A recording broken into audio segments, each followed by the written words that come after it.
parts of human science can't explain. Come on.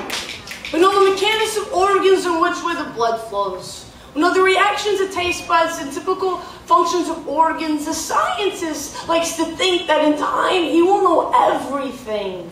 The problem with knowing everything is we often forget what's worth remembering. Come on. The doctor sits me on the table and he asks me to stick up my tongue. I do. I ask him if he can see the pains I carry in the back of my throat. He laughs as if I'm telling a joke. I'm not.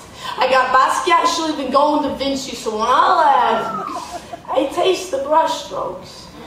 I ask him if he can stick out his tongue so I can see what he has trapped inside of him. He hesitates a little, then he does. And I see a man who's struggling for acceptance and jokes on the word love. We've got robots that has mental bombs so soldiers can still pull triggers with their fingers. We got a blueprint of a hotel that will be located on the moon in 2047. We got microchips small enough to fit inside of hair follicles. Yet we still have a hard time saying words like please and thank you and offering our hands to help strangers.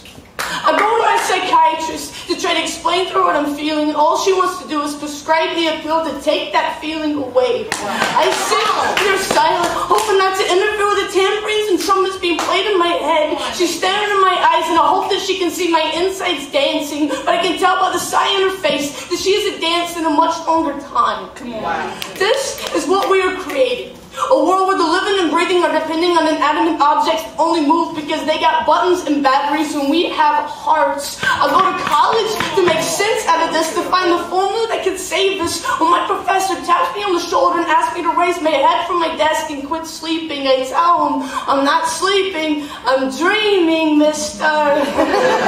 There's a difference. I ask him if he dreams, and he tells me there isn't enough time for that and we've got work to do.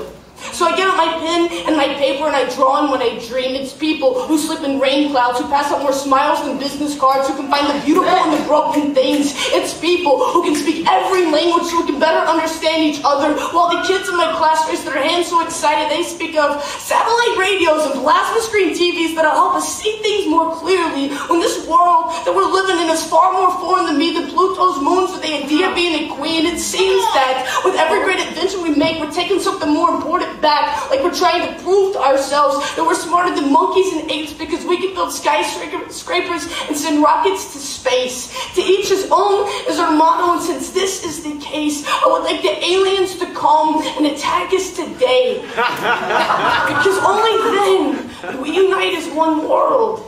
Instead of being separated by our own religions, governments, prejudices, and races. Only then will we may be able to figure out the parts of humans that science has yet to explain. Come on, yeah.